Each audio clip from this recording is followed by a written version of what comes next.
चलिए आज की क्लास स्टार्ट करते हैं। आज की क्लास बीए थर्ड ईयर का थर्ड पेपर है स्टैटिस्टिक्स, और आज का जो टॉपिक है वो है सांख्यिकी का उद्भव या उद्गम एवं विकास। तो आज हम सांख्यिकी की परिभाषा और सांख्यिकी के कार्यों के बारे में अध्ययन करेंगे। अंग्रेजी भाषा का शब्द स्टैटिस्टिक्स, जर्मन भाषा के शब्द स्टैटिस्टिक और लैटिन भाषा के शब्द स्टेटस से लिया गया है, जिसका अर्थ है राज्य अथवा सरकार। यानी कि जो अंग्रेजी भाषा का शब्द स्टैटिस्टिक्स है वो जर्मन भाषा के शब्द स्टैटिस्टिक और लैटिन भाषा के शब्द स्टेटस से लिया गया है, जिसका अर्थ है राज्य अथवा सरकार। जो स्टैटिस्टिक्स शब्द का प्रयोग सबसे पहले जर्मन के प्रसिद्ध गणितज्ञ थे गॉटफ्राइड एकेनवाल, उन्होंने किया था। इसलिए इन्हें सांख्यिकी का जन्मदाता भी कहा जाता है। फादर ऑफ स्टैटिस्टिक्स कहा जाता है किसको? गॉटफ्राइड एकेनवाल को। तो जो सांख्यिकी की उत्पत्ति या विकास है, उद्भव है, वो राजाओं के विज्ञान के रूप में हुआ है। क्योंकि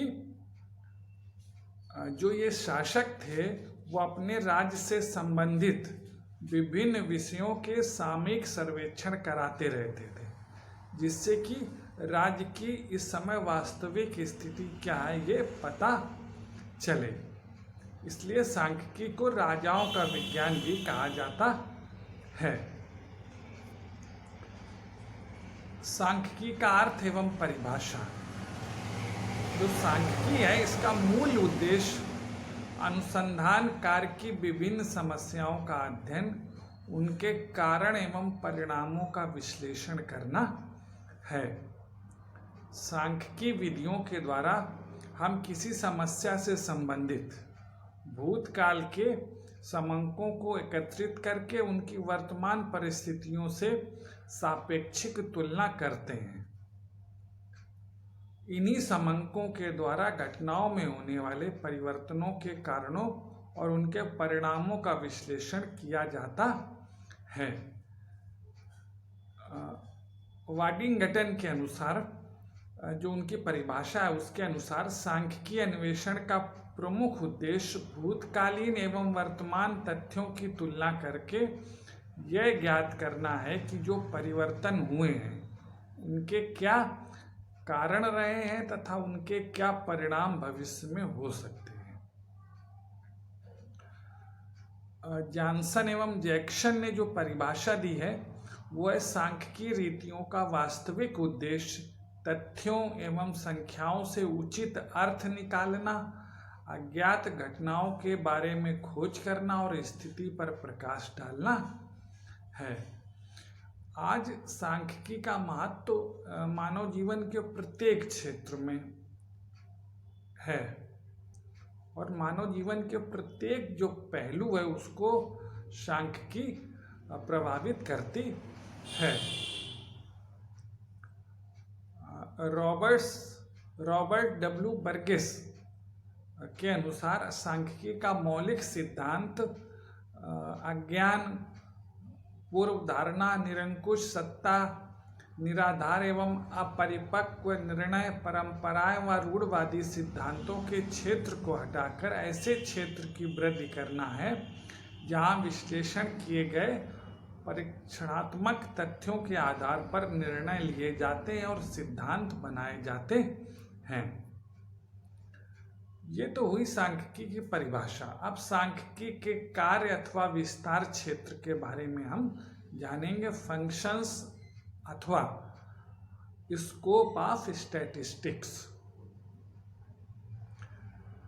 सांख्यिकी के जो क्षेत्र हैं या प्रमुख कर्तव्य हैं वो तीन हैं। पहला है समंकों का संग्रहण,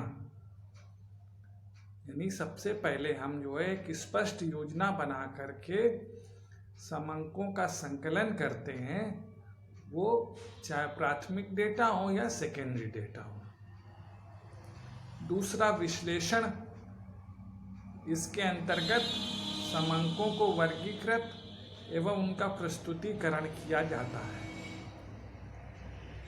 इसके बाद समांकों की केंद्रीय प्रवृत्ति ज्ञात करने, उनकी तुलना करने तथा उनमें संबंध स्थापित करने के लिए मीन यानी माध्य, अपकिरण, विषमता, सहसंबंध आदि अनेक जो सांख्यिकी रीतियां हैं इनका प्रयोग किया जाता है। निर्वचन, समांकों का संकलन व विश्लेषण करने के बाद उनसे तर्कपूर्ण और निष्पक्ष निष्कर्ष निकाले जाते हैं। सांख्यिकी के कार्य क्या हैं, अब हम इसका अध्ययन करेंगे। तो पहला जो है सांख्यिकी का कार्य वो है तथ्यों को संख्यात्मक बनाना। Statistics express facts in numbers. सांख्यिकी का जो पहला कार्य है वो है तथ्यों को संख्यात्मक रूप देना, ताकि उनका विश्लेषण किया जा सके एवं निर्वचन किया जा सके। दूसरा सांख्यिकी का कार्य है जटिल तथ्यों को सरल बनाना। सामान्य व्यक्ति जटिल एवं बिखरे हुए समांकों को आसानी से नहीं समझ सकता है और न कोई निष्कर्ष निकाल सकता है। तो सांख्यिकी के अंतर्गत विभिन्न जटिल समांकों को वर्गीकरण के द्वारा, सारणीयन के द्वारा, चित्रमय व बिंदुरेखीय प्रदर्शन के द्वारा हम सरल बनाते हैं।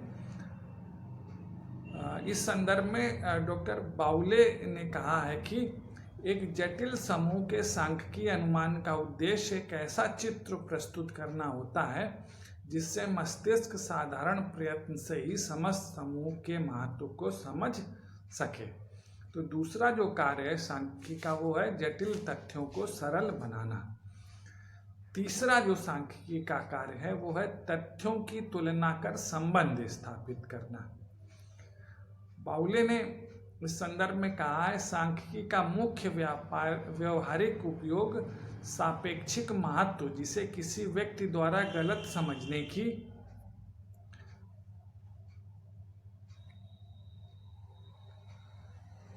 तथ्यों की तुलना कर संबंध स्थापित करना। तीसरा कार्य है कि तथ्यों की तुलना करके हम संबंध स्थापित करते हैं।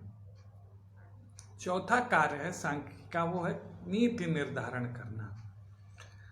सांख्यिकी सामाजिक, आर्थिक, व्यापारिक तथा सभी क्षेत्रों की नीति निर्धारण करने में सहायक होती है।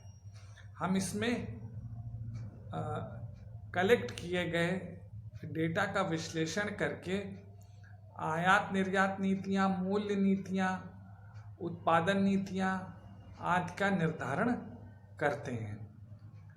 तो जो सांख्यिकी है इसका एक कार्य नीतियों का निर्धारण करना भी है। पांचवा है सांख्यिकी का कार्य व्यक्तिगत ज्ञान एवं अनुभव में वृद्धि। सांख्यिकी का कार्य है व्यक्तिगत ज्ञान को बढ़ाना एवं अनुभव में वृद्धि करना। डॉक्टर बाउले के अनुसार सांख्यिकी का उचित कार्य वास्तव में व्यक्तिगत अनुभव में वृद्धि करना है। सांख्यिकी की सहायता से व्यक्ति अपनी सोचने समझने की शक्ति एवं योग्यता को अधिक विकसित कर सकता है।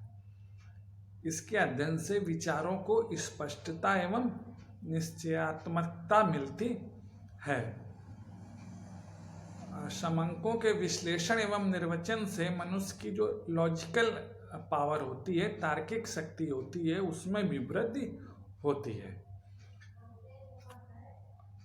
छठा जो सांख्यिकी का कार्य है वो है पूर्वानुमान लगाना।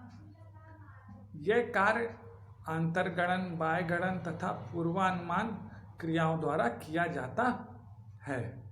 आर्थिक विकास की सभी योजनाएं भावी अनुमानों के आधार पर लगाई जाती हैं।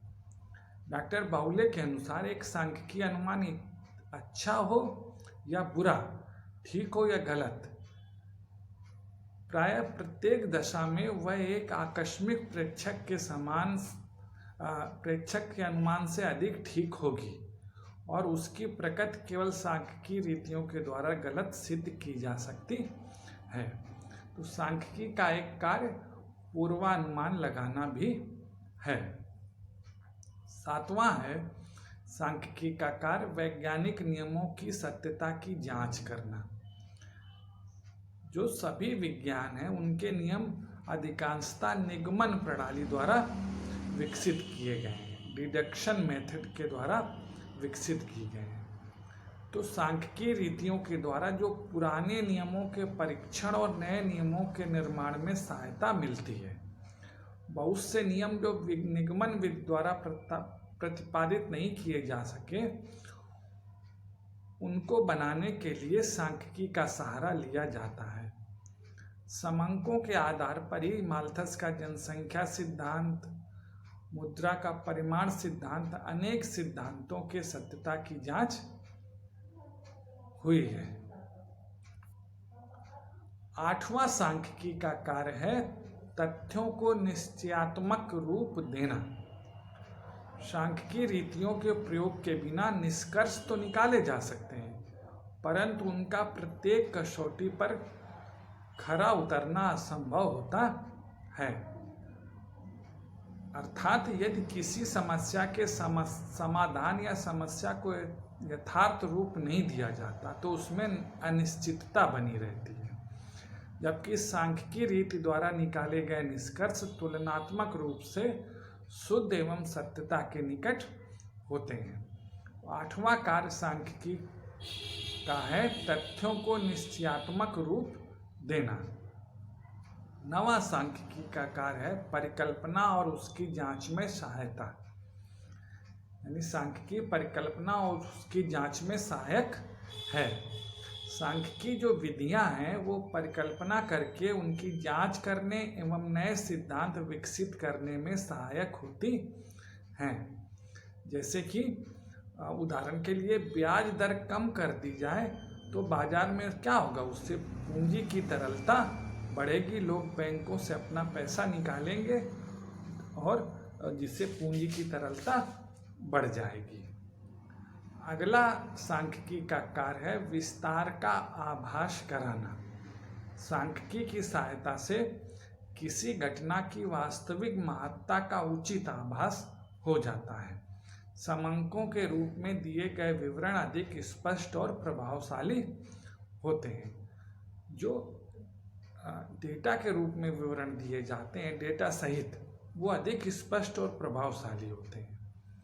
जैसे कि 1961 से 1971 तक भारत की जनसंख्या तीव्र गति से बढ़ी है।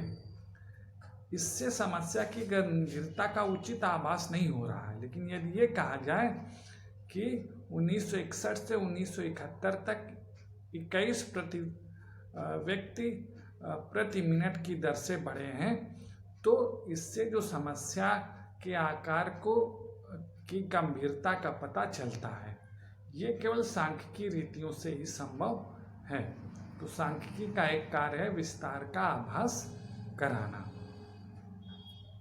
इस तरह से सांख्यिकी के जो 10 कार्य हैं उनका हमने अध्ययन किया। सांख्यिकी की परिभाषा, सांख्यिकी क्या है, इसके बारे में जानकारी प्राप्त की। धन्यवाद।